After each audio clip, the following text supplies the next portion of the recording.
He's on the Channel 7 debate last Thursday night. You said, and I'm quoting you, where procreation is in principle impossible, marriage is irrelevant. You went on to say it was irrelevant and not needed. What about marriage between people who are well beyond their childbearing age? Irrelevant, not needed? No, it's simply a misunderstanding. The word in principle means relating to the definition of, not relating to particular circumstances. So if an apple has a worm in it, the worm is not part of the definition of the apple. It doesn't change what the apple is in principle. So the fact... It retains its appleness. It retains... It retains... To act as if concepts are laughable means that you want to be irrational.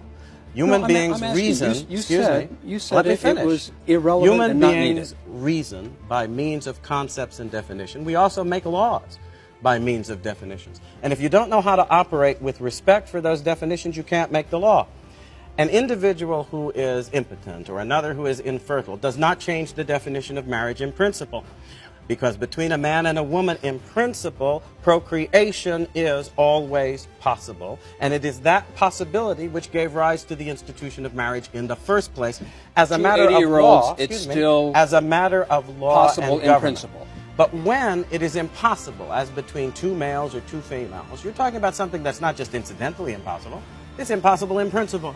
And that means that if you say that that's a marriage, you are saying marriage can be understood in principle apart from procreation. You have changed its definition in such a way as, in fact, to destroy the necessity for the institution. Since the only reason it has existed in human societies and civilizations was to regulate, from a social point of view, the obligations and responsibilities attendant upon procreation. So when you start playing games in this way, you are actually acting as if the institution has no basis independent of your own arbitrary whim.